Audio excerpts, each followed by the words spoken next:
नमस्कार, बड़ी खबर तेज नजर के साथ मैं हूं दिव्या तिवारी। हमारे इस खास शो में होगी 24 घंटे की सभी बड़ी खबरें पूरी रफ्तार और विश्लेषण के साथ। तो चलिए शुरू करते हैं तेज रफ्तार खबरों का सफर। लोकसभा में राहुल गांधी के आरोपों पर केंद्र सरकार ने जवाबी हमला किया है। केंद्रीय मंत्री वेंकैया नायडू ने कांग्रेस को अपने गिरेबान में झांकने की नसीहत दी है। वेंकैया नायडू ने कहा है कि कांग्रेस को अपने कार्यकाल के दौरान लाए गए अध्यादेशों की फेहरिस्त देखनी चाहिए। नायडू ने राहुल के भाषण को शैतान का प्रवचन कहा है और कहा है कि झूठ बार बार दोहराने से वो सच नहीं बन जाता। वेंकैया नायडू के मुताबिक जवाहरलाल नेहरू अपने दौर में कुल 77 अध्यादेश लेकर आई थे, जबकि पूर्व प्रधानमंत्री इंदिरा गांधी सिर्फ 6 साल में 77 अध्यादेश लाई थी। राजीव गांधी के दौरे में कुल 35 अध्यादेश लाए गए थे। आपको बता दें कि राहुल गांधी ने कल भूमि अधिग्रहण के मुद्दे पर मोदी सरकार पर हमला बोला था और सरकार को सूट बूट वाली सरकार कहा था, जिसके बाद अब सरकार के मंत्रियों ने मोर्चा संभाला है। राजभाषा पुरस्कारों में अब राजीव गांधी और इंदिरा गांधी का नाम हटा लिया गया है। कांग्रेस ने सरकार के इस फैसले को बदले की भावना से लिया हुआ फैसला करार दिया है। आपको बता दें कि हिंदी दिवस पर राजभाषा पुरस्कार दिए जाते हैं, जिसमें 2 पुरस्कार राजीव गांधी और इंदिरा गांधी के नाम पर दिए जाते रहे हैं। लेकिन अब मोदी सरकार ने इस साल दिए जाने वाले पुरस्कारों का नाम बदल दिया है। जानकारी के मुताबिक गृह मंत्रालय ने बीते 25 मार्च को इसे लेकर एक आदेश जारी किया था, जिसके बाद राजीव गांधी राष्ट्रीय ज्ञान पुरस्कार को अब राजभाषा गौरव पुरस्कार के नाम से जाना जाएगा, जबकि इंदिरा राजभाषा पुरस्कार का नाम बदलकर अब राजभाषा कीर्ति पुरस्कार कर दिया गया है। इतना ही नहीं, पहले निर्धारित 4 कैटेगरी की जगह अब सिर्फ 2 कैटेगरी में पुरस्कार दिए जाएंगे। कांग्रेस ने इस फैसले पर सवाल उठाए हैं। इंदिरा जी, जवाहरलाल नेहरू जी, इस परिवार के विरुद्ध और उनसे जुड़े लोग कांग्रेस पार्टी के विरुद्ध बदले की भावना से कार्रवाई कर रही है। वहीं बीजेपी ने कांग्रेस की इस आपत्ति पर सवाल उठाते हुए कहा है कि अभी तक देश में जितनी भी परियोजनाएं आई हैं, ज्यादातर के नाम राजीव गांधी और इंदिरा गांधी के नाम पर हैं, जबकि देश में और भी कई सम्मानित नेता हैं। जर्मनी के हनोवर से मुख्यमंत्री अखिलेश यादव और उनके तमाम बड़े अधिकारी देर रात लौट आए। मुख्यमंत्री अखिलेश यादव और मुख्य सचिव आलोक रंजन ने कहा कि जर्मनी का दौरा बेहद सफल रहा। जर्मनी के हनोवर में जो दुनिया का सबसे बड़ा ट्रेड फेयर लगा था, वहां पर यूपी का स्टॉल भी लगा था, जहां पर 40 से 50 विदेशी नागरिक रोजाना आते थे। 5 दिनों तक यूपी का स्टॉल वहां लगा रहा। यूरोप के कई देशों ने उत्तर प्रदेश की वहां झलक देखी। अगर हम निवेश की बात करें तो यूपी में निवेश के लिए सौर ऊर्जा सबसे बड़ा केंद्र बना रहा। सितंबर में कई स्विस कंपनियां लखनऊ आएंगी और सोलर ऊर्जा में अपना इन्वेस्टमेंट करेंगी। जर्मनी के दौरे के दौरान मुख्यमंत्री अखिलेश यादव और उनके साथ गए अधिकारियों ने विदेशियों को यूपी में इन्वेस्टमेंट की तरकीब सुझाई। इसके अलावा मुख्यमंत्री अखिलेश यादव ने कहा कि वो जर्मन से साफ सफाई और तकनीक सीख कर आए हैं। गुजरात के पोरबंदर तट के पास भारतीय तटरक्षक बल और नौसेना ने संयुक्त कार्रवाई करके एक पाकिस्तानी जहाज को पकड़ा है। इसमें 8 लोग सवार हैं। इनके तस्कर होने का संदेह है। प्रारंभिक खबर के अनुसार ये जहाज पोरबंदर तट से 145 किलोमीटर दूर है। जहाज पर सवार लोगों के पास से 3 सैटेलाइट फोन मिले हैं और जहाज से 600 करोड़ रुपए की हेरोइन भी बरामद की गई है। रक्षा सूत्रों ने बताया कि इस जहाज का इस्तेमाल तस्करी के लिए होने का संदेह है। इस साल की शुरुआत में एक और संदिग्ध पाकिस्तानी जहाज को जब तटरक्षक बल और नौसेना ने इसी तरह घेरा था, तो उसमें संदिग्ध आतंकियों ने उसे विस्फोट कर नष्ट कर दिया था। जहाज से पकड़े गए लोगों को पूछताछ के लिए पोरबंदर लाया जा रहा है। उनसे आतंकी घटनाओं में लिप्त होने संबंधी पूछताछ की जानी है। दरअसल नौसेना को 2 दिनों पहले खुफिया जानकारी मिली थी कि पाकिस्तानी सीमा से एक जहाज भारतीय जल सेना की सीमा में घुसने की कोशिश कर रहा है और इसी खुफिया जानकारी के बाद ये कार्रवाई की गई है। उत्तराखंड में अब बंदर या कुत्ते के काटने पर नहीं मिलेगा 2 लाख का मुआवजा। हाईकोर्ट ने 11 अप्रैल को दिए आदेश में कुत्ते या बंदर के काटने पर 2 लाख का मुआवजा दिए जाने के आदेश दिया था, जिसमें 1 लाख रुपए राज्य सरकार और 1 लाख रुपए म्युनिसिपल कॉर्पोरेशन को देना था। इस फैसले के खिलाफ म्युनिसिपल कॉर्पोरेशन ने सुप्रीम कोर्ट में अर्जी दायर की थी। एनजीटी के आदेश को लेकर अब केंद्र सरकार सुप्रीम कोर्ट का दरवाजा खटखटाने के मूड में है। एनजीटी ने दिल्ली एनसीआर से 10 साल पुराने डीजल वाहनों को हटाने का आदेश दिया था। आपको बता दें कि दिल्ली एनसीआर से 10 साल पुराने डीजल वाहनों के हटाने के आदेश के बाद ट्रांसपोर्ट एसोसिएशन ने भी सुप्रीम कोर्ट में एक याचिका दाखिल की थी, जिसको सुप्रीम कोर्ट ने खारिज करते हुए एनजीटी के आदेश को यथावत रखा। इसके बाद अब केंद्र सरकार सुप्रीम कोर्ट में जाने का मन बना चुकी है।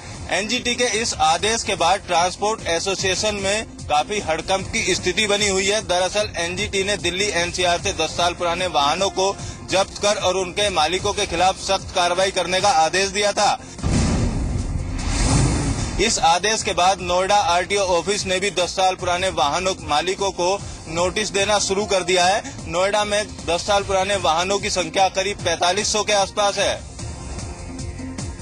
यूपीपीसीएल बिल घोटाले में आरोपियों पर यूपीएसटीएफ का शिकंजा कसता जा रहा है। यूपीएसटीएफ ने यूपीपीसीएल से तमाम केसों का ब्यौरा मांगा है, जिनमें बिल के घोटाले संबंधी मुकदमे दर्ज कराए गए हैं। दरअसल इतना ही नहीं, मामलों की जांच कर रहे यूपीएसटीएफ ने घोटाले में गिरफ्तार हुए आरोपियों को रिमांड पर लेकर पूछताछ करने का भी मन बनाया हुआ है। इसीलिए बाकायदा अदालत में रिमांड के लिए आवेदन भी किया गया है। खबर है कि यूपीएसटीएफ तीनों आरोपियों को 3 से 5 दिनों की रिमांड पर ले सकती है। साथ ही बिजली बिलों में किए गए घोटाले के सिलसिले में गाजियाबाद के 2, बुलंदशहर के 1, नोएडा के 1, मेरठ के 1 केस में जांच भी तेज कर दी गई है। एसटीएफ ने मामलों में दर्ज हुए मुकदमों से जुड़े अभियुक्तों की गिरफ्तारी के लिए भी कवायद तेज कर दी है। बिजली बिल घोटाले के मामले में यूपीएसटीएफ की जांच जैसे जैसे आगे बढ़ती जा रही है, कई बड़े चेहरों तक उसकी पहुंच होती जा रही है। ऐसे में देखना है कि आने वाले दिनों में यूपीएसटीएफ की कार्रवाई किन बड़े चेहरों तक पहुंच पाती है। इलाहाबाद नगर निगम में एक बार फिर से करोड़ों का घोटाला सामने आया है। इस बार मामला जुड़ा है हाउस टैक्स से। पूरे मामले की शुरुआत उस समय हुई जब नगर निगम द्वारा बजट की कार्यकारिणी मीटिंग में यह मुद्दा उठाया गया और उसमें यह पाया गया कि शहर के 2 बड़े व्यावसायिक प्रतिष्ठानों को नगर निगम की तरफ से करोड़ों की छूट दी गई है। हाउस टैक्स में ये छूट नियमों को ताक में रखकर दी गई, जिसके बाद नगर आयुक्त ने इस पूरे मामले में एक कमेटी का गठन कर दिया है। प्रथम दृष्टया इस मामले में 2 कर्मचारी दोषी पाए गए हैं, जिसके बाद उन्हें तत्काल प्रभाव से निलंबित कर दिया गया है। देखना होगा इस पूरे मामले में अब कौन कौन से अधिकारी और कर्मचारी इस घोटाले की जद में आते हैं। बेमौसम बरसात, उससे हुए फसलों को नुकसान, किसानों की मौत के मामले, एक के बाद एक किसानों को लेकर उत्तर प्रदेश की सरकार विवादों में घिरती जा रही है। समीक्षा बैठक के दौरान शिवपाल यादव भी अधिकारियों पर नाराज नजर आए। कल भी जो समीक्षा बैठक हुई थी उसमें शिवपाल यादव ने अधिकारियों को चेतावनी दी थी, मुआवजे के वितरण में किसी तरह की लापरवाही होती है तो कार्रवाई के लिए अधिकारी तैयार रहें। आज की बैठक में बीमा कंपनियां और बैंक निशाने पर थे। शिवपाल यादव ने हिदायत दी कि बैंक कर्मी और बीमा कंपनियां तत्काल किसानों का भुगतान करें। दरअसल नियमों के विपरीत बीमा कंपनियां लगातार किसानों को भुगतान करने से बच रही थी, जबकि ये 50% नुकसान की स्थिति में माना जाता है कि 25% अग्रिम भुगतान जो है बीमा कंपनियों की ओर से कर दिया जाएगा, लेकिन उत्तर प्रदेश में ऐसा नहीं हो रहा था। साथ ही साथ मुआवजे की जो रकम बांटी जा रही थी उसके चेक बाउंस होने के भी कई सारे मामले सामने आए थे। शिवपाल यादव ने बैठक में सीधे तौर पर हिदायत दी कि जिन अधिकारियों के इलाकों में इस तरह की घटनाएं होंगी वहां कार्रवाई होगी। बैठक में यह भी तय किया गया कि किसानों को शीघ्र जो है मुआवजा दिया जाएगा। जबकि केंद्र सरकार की आलोचना की गई कि केंद्र सरकार की ओर से लगातार उत्तर प्रदेश की स्थिति खराब होने के बावजूद इस मामले में कोई सहयोग नहीं किया जा रहा। जी मीडिया की खबर का असर एक बार फिर से हुआ। प्रधानमंत्री के आदर्श संसद ग्राम जयापुर में बंद हुए उप डाकघर पर केंद्रीय संचार मंत्री ने डाक विभाग से रिपोर्ट तलब की। 3 महीने पहले जयपुर में खुले उप डाकघर में एक डाक वितरक राजू ने ताला लगा दिया है। राजू का आरोप है कि डाक वितरक की नौकरी के ही एवज में उसने अपना कमरा डाक विभाग को किराए पर दिया था, जिसके लिए उसने बाद में किराया भी नहीं लिया। लेकिन डाक विभाग ने वादा खिलाफी करते हुए नौकरी किसी और को दे दी। राजू के पक्ष में अब पूरा जयापुर गांव है और गांव वालों का कहना है कि डाक विभाग को राजू को नौकरी देनी ही होगी। फिलहाल राजू डिप्रेशन की शिकार की वजह से अस्पताल में भर्ती है। अब देखना होगा कि क्या केंद्रीय संचार मंत्री राजू को न्याय दिला पाते हैं। नोएडा में सेना की जमीन पर भूमाफियाओं द्वारा अवैध तरीके से फार्म हाउस काटने की खबर जी संगम पर दिखाए जाने के बाद अब जिला प्रशासन हरकत में आता दिख रहा है।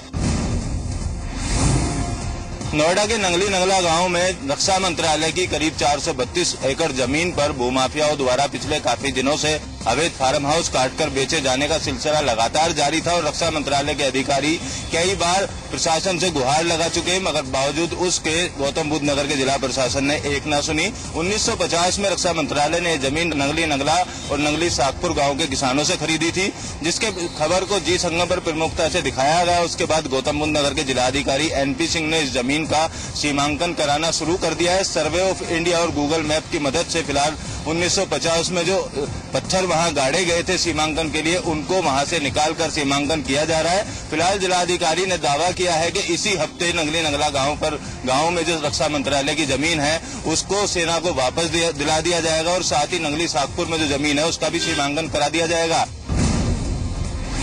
अब देखने वाली बात होगी कि आखिर कब तक रक्षा मंत्रालय को ये जमीन वापस मिल पाती है। अमेठी बस हादसे में मुआवजे का ऐलान कर दिया गया है। मृतकों के परिवार को 5-5 लाख रुपए की सहायता दी जाएगी, जबकि गंभीर रूप से घायलों को 1 लाख रुपए, जबकि मामूली घायलों को 50,000 रुपए का मुआवजा दिया जाएगा। आपको बता दें कि अमेठी में रोडवेज की चलती बस में आग लग गई थी, जिसके चलते बस में सवार 9 लोगों की मौके पर मौत हो गई थी, जबकि 6 लोगों की हालत गंभीर बनी हुई है। बस में कुल 42 लोग सवार थे।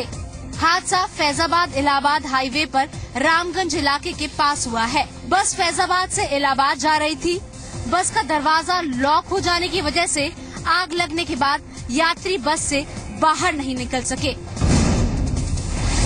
हालांकि हादसे के तुरंत बाद स्थानीय लोगों ने आग बुझाने की कोशिशें शुरू कर दी थी।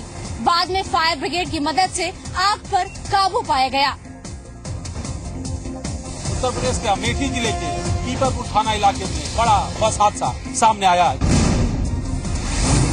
दरअसल इस मामले में परिवहन विभाग के सूत्रों द्वारा जानकारी मिल रही है कि छोटा सिलेंडर कैरी किया जा रहा था। उसी सिलेंडर में ब्लास्ट होने की वजह से बस में आग लग गई और उसके बाद कई सारे लोग उससे झुलस गए। जो नजदीकी स्वास्थ्य केंद्र थे वहां पर घायलों को ले आया गया, उपचार कराया गया। राज्य सरकार की ओर से भी मुख्यमंत्री अखिलेश यादव ने 5-5 लाख रुपए मुआवजे का ऐलान किया। साथ ही घायलों को 1 लाख रुपए और 50,000 रुपए की सहायता दिए जाने का राज्य सरकार की ओर से ऐलान किया गया। वहीं दूसरी तरफ उत्तर प्रदेश परिवहन विभाग की संवेदनहीनता भी सीधे तौर पर दिखाई दी। घटना के 3 घंटे बाद भी उत्तर प्रदेश के परिवहन विभाग के प्रमुख सचिव अरविंद सिंह देव को घटना की जानकारी नहीं थी। डी संगम की टीम जब उनके कार्यालय पहुंची, उनको घटना के बारे में कुछ भी नहीं मालूम था। वहीं परिवहन आयुक्त के रविंद्र नायक भी अपने दफ्तर से गायब मिले। परिवहन विभाग के निगम के MD भी अपने कार्यालय से गायब दिखे। साथ ही कंट्रोल रूम का भी नजारा हास्यास्पद था। अमेठी हादसे से जुड़ी कोई जानकारी कंट्रोल रूम के पास नहीं थी। इसलिए एक बार फिर सवाल उठता है, कितने गंभीर मामले में अगर उत्तर प्रदेश का परिवहन विभाग इस तरीके से संवेदनहीन है, तो आखिर दूसरी बड़ी घटनाओं में क्या कार्रवाई होती होगी? क्या इन तमाम घटनाओं के पीछे इसी तरह की लापरवाही वजह है? आगरा में अवैध शराब का कारोबार जोरों पर चल रहा है, जिसके चलते कल जहरीली शराब पीने से 2 लोगों की मौत हो गई। खंदौली इलाके के गांव सराय दारूपा में विनोद कुमार की एक साथ 2 बेटियों की शादी थी। दरवाजे पर बारात थी, घर में खुशियों का माहौल कि अचानक विनोद के छोटे भाई लक्ष्मण और गांव के ही रहने वाले श्रीराम दोनों बेहोश हो गए। आनन फानन में दोनों को अस्पताल ले जाया गया, जहां दोनों को मृत घोषित कर दिया, जिसके बाद शादी वाले घर में मातम छा गया। मृतक के परिजनों के मुताबिक गांव में अवैध शराब की बिक्री होती है, जिससे दोनों ने खरीद कर शराब पी, जिसके कुछ समय बाद दोनों की मौत हो गई। फिलहाल मौके पर पहुंचे पुलिस के आला अधिकारियों ने दोनों शवों को पोस्टमार्टम के लिए भेज दिया है। अवैध शराब को लेकर प्रशासन और पुलिस के तमाम दावे सामने आते हैं, लेकिन नतीजा इस तरह से सामने आए तो कहीं न कहीं प्रशासन और पुलिस की नीयत पर सवाल उठना लाजमी है। शिखा यानी सर के ऊपर बालों की एक छोटी सी चोटी, जो कभी हिंदू सनातन परंपरा में हमारे व्यक्तित्व का एक अटूट हिस्सा हुआ करती थी, आज वो विलुप्त होती जा रही है। संगम नगरी इलाहाबाद में इसी शिखा को बचाने के लिए एक अनोखी प्रतियोगिता का आयोजन किया गया, जिसमें देश भर से आए तकरीबन 100 के आसपास प्रतिभागियों ने हिस्सा लिया। 3 चरणों में संपादित हुई इस प्रतियोगिता में वाराणसी के शिवम मिश्रा को पहला स्थान हासिल हुआ। उन्होंने 27 इंच की चोटी के साथ यह मुकाम हासिल किया है। आपको बता दें कि हिंदू सनातन परंपरा में यह रिवाज रहा है कि जो भी हिंदू है उसके सर पर चोटी एक उसके स्वाभिमान के साथ साथ एक वैज्ञानिक संस्कार को भी दर्शाती थी। चोटी साम्राट जो सनातन धर्म में अनादिकाल से ये चला आ रहा है, आज के युवा इसको भूलते जा रहे हैं, उसलिए यह कार्यक्रम संस्था आयोजित की है। लेकिन आज यह चोटी विलुप्त हो रही है, उसी को पुनर्जीवित करने के लिए यह प्रतियोगिता आयोजित की गई। कानपुर चिड़ियाघर के चिंपांजी छज्जू की दिल का दौरा पड़ने से मौत हो गई है। उसकी मौत से तमाम वन्य प्रेमी सदमे में हैं। छज्जू ने पिछले 3 दशकों से लाखों दर्शकों को अपनी नटखट हरकतों का दीवाना बना रखा था। उसकी कराबाजियां बच्चों को बेहद प्यारी थी। उसका रस्सी पर झूलना, खाने पीने की चीजों को लपकने का निराला अंदाज और पत्थर से निशाना लगाना अब सिर्फ यादों का हिस्सा बनकर रह गया है। छज्जू ने पिछले साल सबसे ज्यादा सुर्खियां तब बटोरी थी जब लखनऊ चिड़ियाघर की मादा चिंपांजी निकिता से उसके रिश्ते की बात चली और इसके लिए मुख्यमंत्री अखिलेश यादव तक से सिफारिश की अर्जी लगाई गई। दरअसल लखनऊ चिड़ियाघर वाले छज्जू को घर जमाई बनाना चाहते थे और कानपुर चिड़ियाघर को यह मंजूर न था। वक्त बीतता गया और छज्जू तन्हाई में बैठकर अपना गम भुलाने की कोशिश करता गया। दिल का हरा चिरकुंवारा छज्जू आखिरकार कल रात दिल का दौरा पड़ने से दुनिया छोड़ गया। पोस्टमार्टम के बाद उसका शव उसकी जन्म स्थली कानपुर चिड़ियाघर में दफन कर दिया गया है। अक्षय तृतीया के दिन आज खूब बिका सोना। ग्राहकों ने दिल खोलकर सोने और चांदी की खरीदारी की। मान्यताओं के मुताबिक अक्षय तृतीया के दिन सोने की खरीदारी को शुभ माना जाता है, क्योंकि कहते हैं कि आज के दिन खरीदे जाने वाले आभूषणों का कभी क्षय नहीं होता। इतना ही नहीं, आज ज्वेलर्स ने भी ग्राहकों के लिए जमकर रिबेट ऑफर्स दिए, जिसमें नॉन ब्रांडेड ज्वेलरी में मेकिंग चार्ज फ्री करने, ब्रांडेड ज्वेलरी में 10% की छूट सहित सोने के करंट रेट में 500 रुपए की छूट के साथ ही डायमंड ज्वेलरी में भी 10% की छूट दी गई, जिसकी वजह से आज सुबह से ग्राहकों की लंबी कतारें दुकानों पर देखी गयी। 1 लाख रुपए तक की खरीद में पैन कार्ड की नियम की अनिवार्यता लागू न होने के चलते और पिछली बार की तुलना में इस बार सोने के दामों में भारी कमी की वजह से भी इस बार ग्राहकों ने जमकर सोने और चांदी की खरीदारी की।